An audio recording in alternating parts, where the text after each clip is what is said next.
Hey, what's up? I'm back again. I'm going to do a little bit more chronograph reading for you, and this time I got a couple of comparisons. So the other day I was talking a little bit about the efficiency of bands, and I made this band set a while back. It is a humongous band set with a humongous slingshot, and you basically hold it sideways and shoot it sideways like that. And yeah, it's a monster.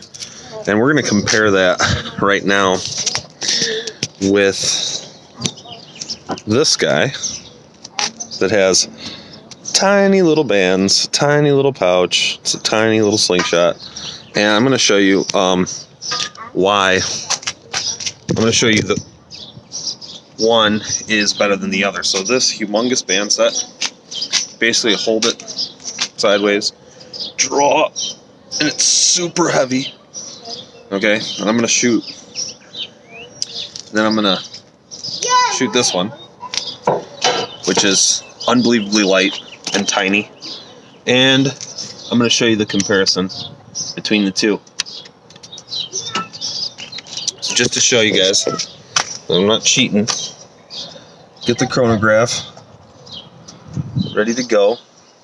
Catch box behind it. Okay. And I will take a couple shots using the same ammo, 9.5 millimeter steel.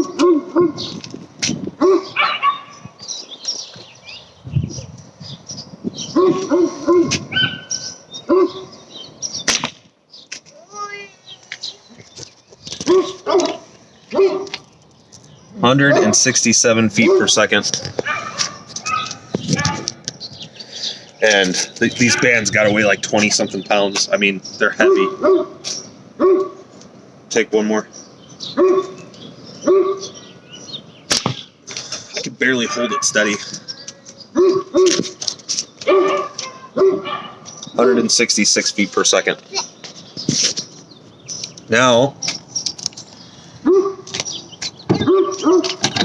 going to shoot probably the lightest band set that I currently have attached to a slingshot right now. This tiny little slingshot, skinny little bands, same balls.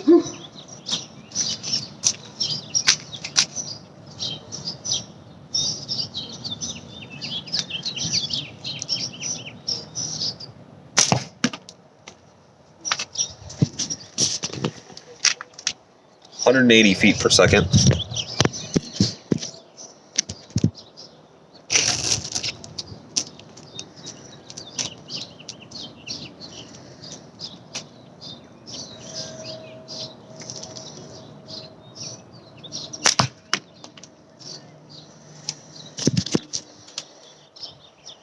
(182). So you can see, obviously, flat bands. You can vary flat bands dramatically from tiny, skinny little flat bands, or these humongous, extra long. And this is actually, I should have showed this earlier. This is actually a double layer. So there's two bands on each side versus one layer. You can even see like how much longer they are, which should give you more power. I mean, I could probably draw them back a little bit further to try to get more power. See if that even makes a difference. I'm a little bit nervous about this because I can barely control it as it is.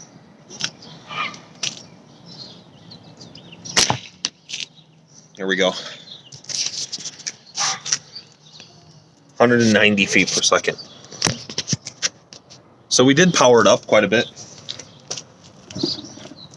Now, I'll do the same thing with this one.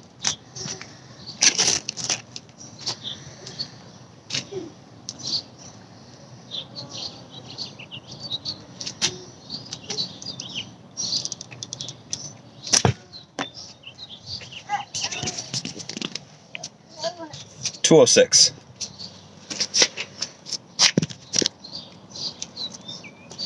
The other big difference between these two is that these are not latex. They're non-latex rubber. So they don't have quite as much stretch to them. Still very stretchy, but they don't have quite as much stretch to them as the green ones do. I bet these stretch about a 4-to-1 ratio, and these will probably stretch about a 6-to-1 ratio. So that's also going to make a difference. But you can see the speed is clearly better with these tiny, skinny, little, weak bands, because this rubber and how big this is just isn't efficient. Now, if I wanted to shoot a billiard ball or shoot a pool ball or a golf ball, these will still send it relatively quickly. These won't. I could shoot a billiard ball and it would just fall down to the ground. These would still send it downrange. But that's the big difference between them. That's why you want big bands, is for big ammo. If you're not shooting big ammo, like the balls that I'm shooting are little 3/8 steel, which is the most common ammo that you're going to find for slingshots, but just doesn't. It's not a good idea to overpower, because you're not going to get what you think you're going to get out of it. That's it.